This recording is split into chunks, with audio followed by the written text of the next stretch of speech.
Assalamualaikum warahmatullahi wabarakatuh. Halo semuanya, bagaimana kabarnya hari ini? Gak terasa ya, udah 20 hari kita mengikuti puasa Ramadan. Lagi siang-siang gini pasti semangatnya mulai surut ya, atau enggak? Enggak. Semoga sahabat KLBK yang lagi nonton tetap semangat dan kuat menjalani puasa sampai 10 hari ke depan nanti ya. Baik, sebelumnya perkenalkan saya Berliana Noviandini, dokter muda yang saat ini sedang menjalani stase ilmu kedokteran keluarga, bersempatan memandu acara kita pada hari ini. Lalu saya ditemani dengan narasumber kita, Dr. Putri Rizky Amalia Badri, MKM. Beliau juga merupakan Kaprodi Fakultas Kedokteran Universitas Muhammadiyah Palembang. Izin dokter. Ya.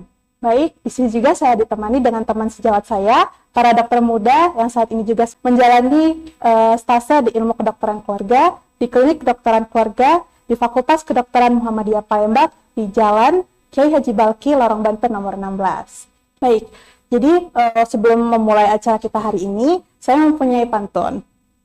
Mentari pagi bersinar cerah, melihat penghulu terlihat lelah. Sebelum cinta diungkap lidah, mari kita ucapkan lafaz basmalah. Bismillahirrahmanirrahim. Baik, mungkin kita bisa sapa narasumber kita ya. Assalamualaikum dokter. Waalaikumsalam warahmatullahi wabarakatuh. Gimana kabarnya hari ini dokter? Alhamdulillah luar biasa.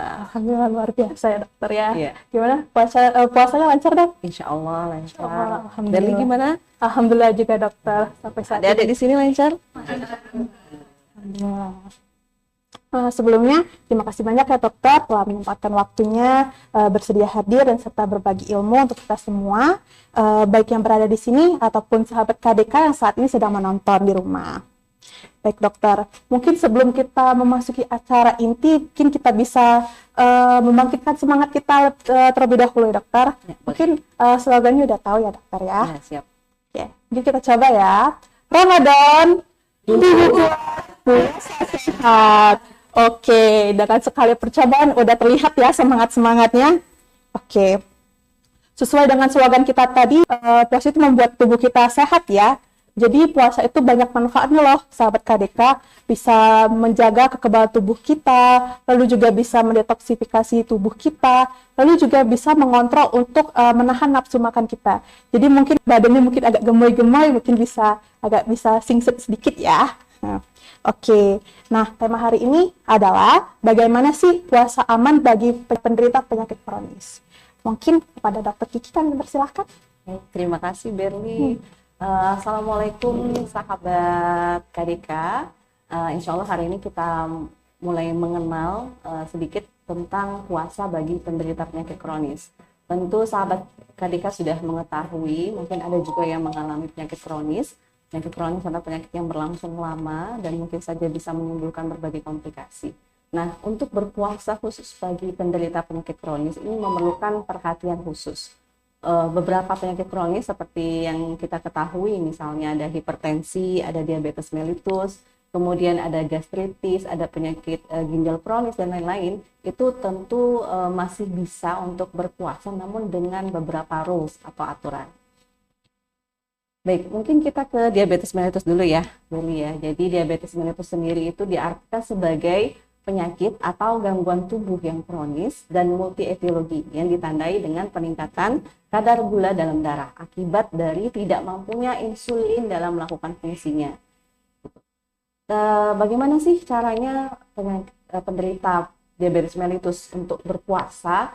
Nah, jadi sebelumnya, seharusnya nih sebelum puasa itu mungkin penderita DM itu berkonsultasi terlebih dahulu. Nah, kita punya klinik dokter keluarga, jadi mungkin penderita DM bisa terlebih dahulu untuk berkonsultasi kepada dokter di fasilitas tingkat pertama, bisa di dokter keluarga di KDK FKUM Palembang untuk bisa memeriksakan kadar gula darahnya terlebih dahulu, kemudian dilihat lagi sudah berapa lama mengalami diabetes, kemudian apakah ada komplikasi-komplikasi lainnya.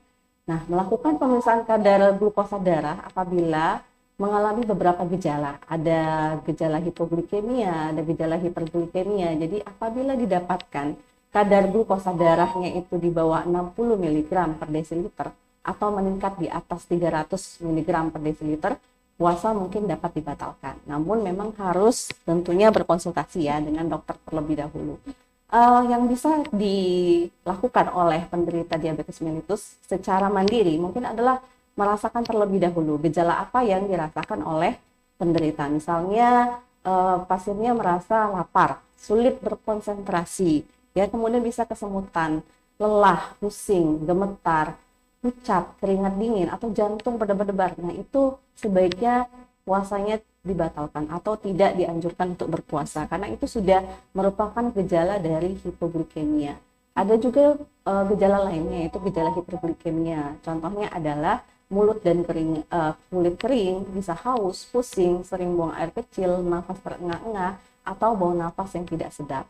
Jadi penderita DM itu harus menyadari pada saat berpuasa apakah mengalami keluhan-keluhan seperti ini. Apabila mengalami keluhan seperti ini, itu bisa lebih baik untuk dibatalkan puasanya. Nah, untuk penyesuaian dosis, jadi kan untuk penderita DM biasanya itu mendapatkan obat ya, mendapatkan obat. Nah, itu harus tentunya dikonsultasikan terlebih dahulu. Jadi poinnya di sini adalah pasien harus berkonsultasi terlebih dahulu kepada dokter, bagaimana apakah ada penyesuaian untuk jadwal dari pengobatannya.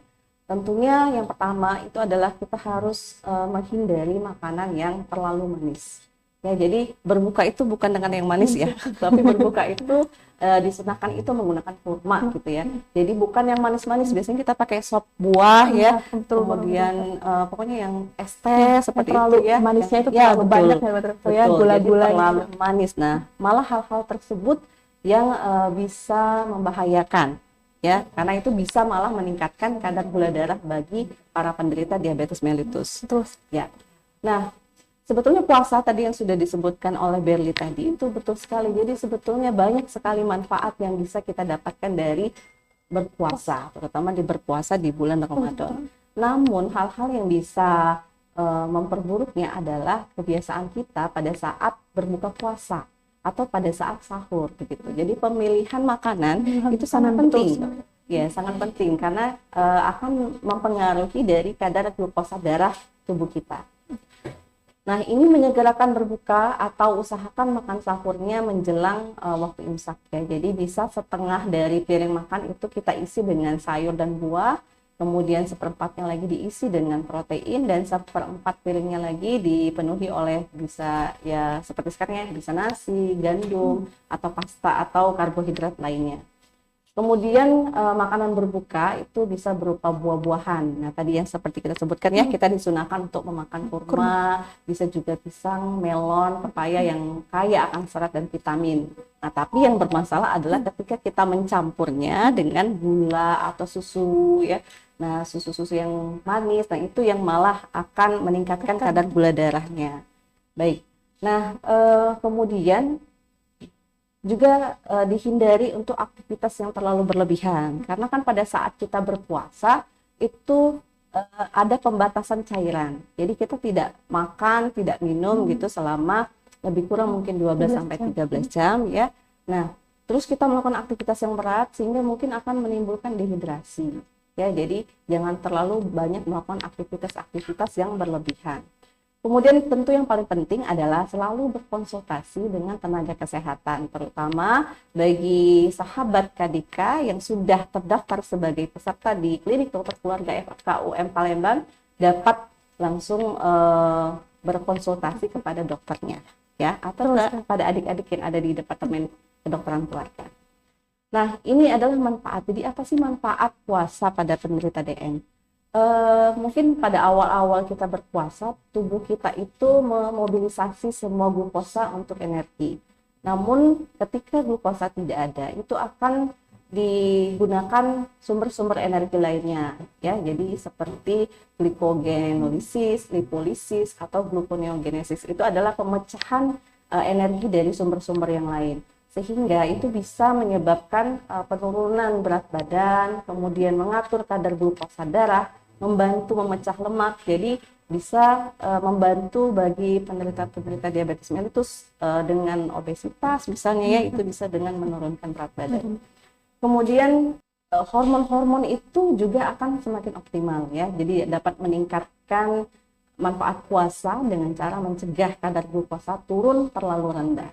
Untuk obat-obatan yang aman untuk dikonsumsi, misalnya satu kali ya aman ya mengkonsumsinya pada saat buka atau pada saat sahur. Kemudian untuk yang 2 kali sehari mungkin pada saat berbuka puasa atau pada sahur. Untuk yang 3 kali ini mungkin bisa kita konsultasikan dulu ya, kita konsultasikan dulu kepada dokter apakah ada penyesuaian untuk dosis-dosis obat yang harus dikonsumsi pada pasien diabetes. Nah, tadi kita sudah bicara tentang diabetes mellitus. Sekarang penyakit kronik lainnya yaitu hipertensi. Nah, apa itu hipertensi? Mungkin sahabat Kadika sudah tahu bahwa hipertensi adalah peningkatan tekanan darah di atas 140/90 mmHg.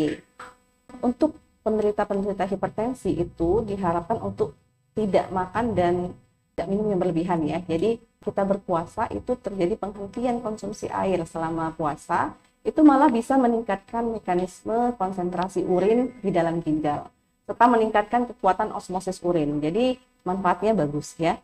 Kemudian meningkatkan perlindungan dan keselamatan fungsi-fungsi ginjal serta meningkatkan volume air di dalam pembuluh darah. Nah, itu akan menyebabkan tekanan darah menjadi turun. Namun perlu diingat bahwa memang kita harus berkonsultasi lagi ya. Mungkin untuk tekanan-tekanan darah yang terlalu tinggi ditambah dengan penyakit-penyakit lainnya itu membutuhkan tindakan-tindakan yang khusus ya.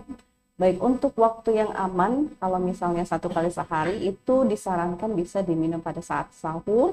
Kalau dia 2 kali sehari bisa pada saat sahur dan berbuka puasa. Namun bila memerlukan lebih dari 2 kali sehari itu bisa dikonsultasikan dengan dokter agar terjadi penyesuaian dosis sehingga tensinya tidak terlalu tinggi.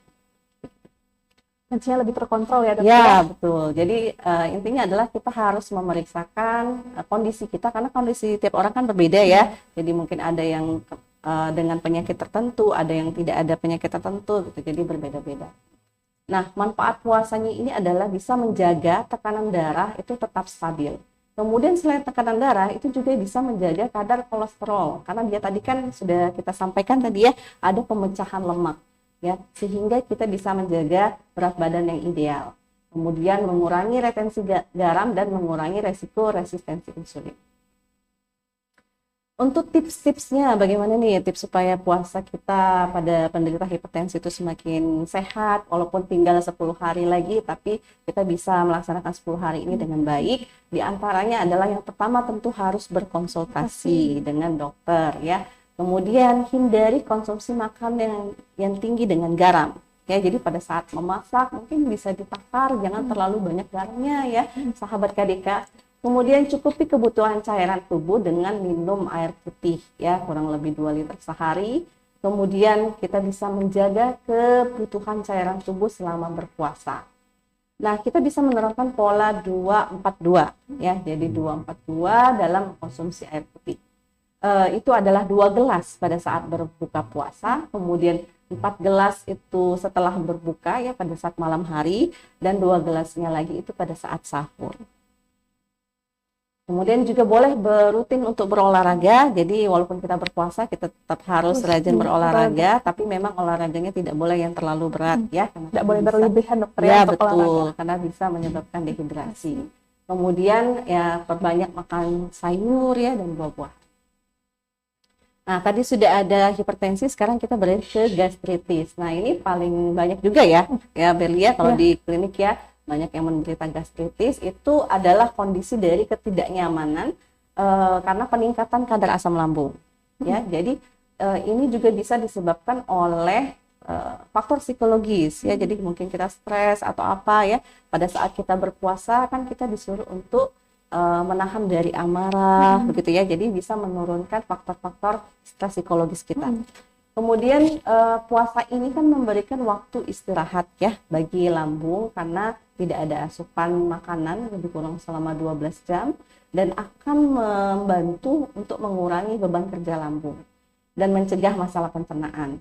Nah, puasa itu dapat mempengaruhi produksi asam lambung. Seiring berjalannya dengan puasa, produksi asam lambung cenderung menurun. yang dapat mengurangi risiko iritasi lambung. Juga pola makan menjadi lebih teratur ya. Kalau dulu sebelum puasa mungkin makanannya seingatnya saja, tapi pada saat kita berpuasa makan itu lebih teratur. Jadi buka dan sahur jadi lebih teratur. Manfaatnya tentu akan mengurangi gerakan usus dan lambung, bisa menurunkan sekresi asam lambung, meningkatkan kesehatan pencernaan dan membantu menyembuhkan GERD. Nah, bagaimana sih supaya pada saat kita berpuasa kita tidak muncul ya asam lambungnya? Ya tentu pada saat kita berbuka atau sahur kita harus menghindari minuman-minuman berkafein atau asam atau yang terlalu pedas karena itu bisa mengiritasi lambung ya, jadi bisa lebih memperparah.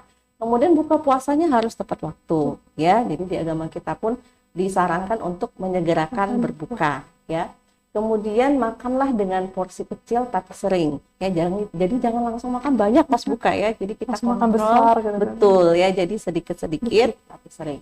Kemudian tidak berbaring setelah makan dan istirahat yang cukup. Baik.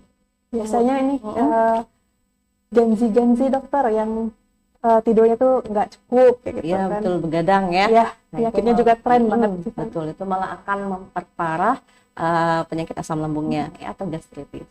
Kemudian apa sih makanan yang aman untuk sahur? Jadi makanannya itu tentu yang karbohidrat ya, karbohidrat kompleks. Nah, biasanya kita nasi atau boleh diganti dengan bihun atau jagung gitu. Kemudian sumber proteinnya ya macam-macam ya, bisa telur, bisa ayam, bisa ikan ya. Kemudian protein. Nah, ini protein ini penting untuk memperbaiki jaringan tubuh. Ya, kemudian sayur-sayuran, buah-buahan, terus untuk selalu meminum cairan agar terhidrasi tubuh kita. Kalau untuk berbuka tadi sudah kita sebutkan ya, kurma. Jadi kurma itu bagus sekali karena dia mengandung gula alami yang cepat menghasilkan energi setelah berbuka. Kemudian sayur, ya sayur-sayur rebusan, kemudian sup daging atau sayur-sayuran, kemudian roti dan sumber serat dan protein lainnya. Nah, tadi ada beberapa yang dihindari seperti minuman berkafein ya tadi ya, supaya tidak muncul asam lambungnya. Kemudian ada makanan juga yang perlu kita hindari. Itu contohnya adalah makanan yang pedas. Nah, biasanya apa? Dendeng ya. Oh ya, seblak tuh. Karena Gen Z tuh sering makan seblak, kemudian minumnya kopi gitu ya, es kopi. Nah, itu sangat harus dihindari karena itu bisa mengiritasi lambung ya. Kemudian gorengan-gorengan ya, berlemak tinggi, ada minuman bersoda juga, Ya, itu bisa bisa meningkatkan asam lambung. Jadi kita harus mengkonsumsi makanan yang gizi seimbang, kemudian cairan juga, karena kan kita kan tidak minum ya selama puasa. Jadi pada saat berbuka kita minum, tapi jangan yang bersoda ya, kemudian jangan yang terlalu banyak mengandung kafein. Yang pasti air putih itu baik sekali berarti Iya dokter ya. betul, yang paling sehat ya aja. Itu saja ya kayaknya Berli, dari saya mungkin saya kembalikan lagi ke Berli. Baik, terima kasih ya dokter atas ilmunya. Udah banyak sekali ya ilmu-ilmu yang bermanfaat yang udah kita dengarkan. Mungkin bagi sahabat KDK yang sedang menonton bisa menemukan manfaatnya, bisa untuk diri sendiri, bisa untuk keluarga ataupun kerabat dekat. Baik dokter, jadi pertanyaannya itu penyakit emah itu pada saat puasa apakah tetap akan kambuh atau tidak?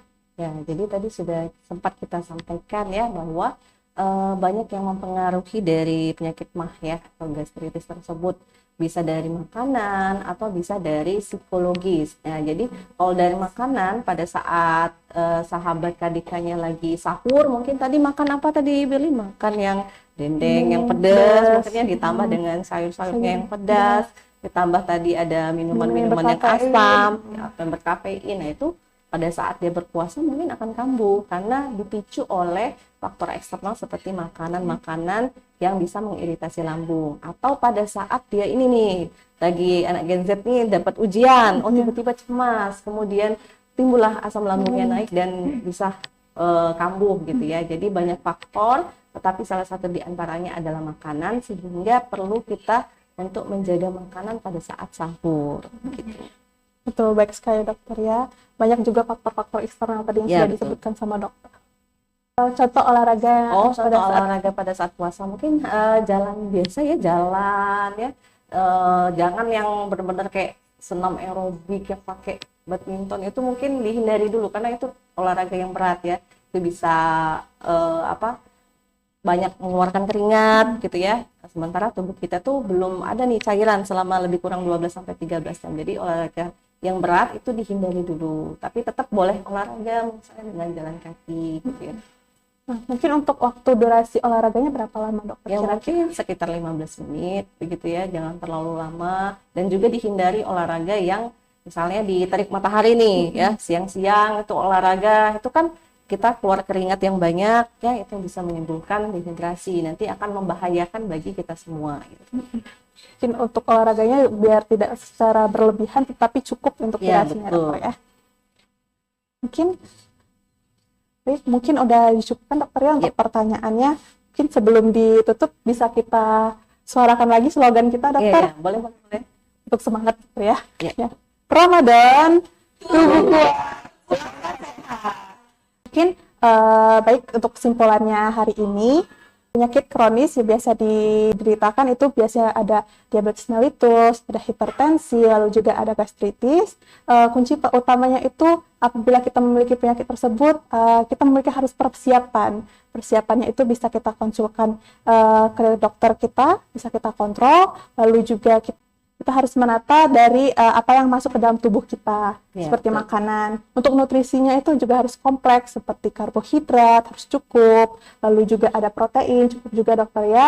Lalu untuk seratnya juga diperbanyak Ya, untuk pada saat ini. Lalu juga minum air putih itu Ya, penting betul. sekali, dokter ya, untuk pada saat puasa ini harus dicukupkan. Dengan metode tadi 2 saat berbuka puasa, 4 gelas pada saat setelah berbuka puasa, dan 2 gelas pada saat sahur. Baiklah, tak terasa ya sudah 30 menit waktu yang berlalu. Mungkin sudah kita cukupkan perbincangan kita pada hari ini. Sebelumnya terima kasih banyak, Ya, dokter, sama-sama. ya, atas ilmunya yang bermanfaat bagi kita semua. Amin, amin ya robbal alamin. Baiklah, apabila diawali dengan pantun, maka diakhiri juga dengan pantun, dokter. Amuba membelah diri, hati ini dibincangkan. Izin pamit, mohon mundur diri. Jika ada salah, mohon dimaafkan. Saya Darlena Fendini, mohon maaf apabila ada salah kata. Kepada Allah saya mohon ampun. Wabillahi taufiq wal hidayah. Wassalamualaikum warahmatullahi wabarakatuh. Waalaikumsalam. Sampai berjumpa di acara berikutnya.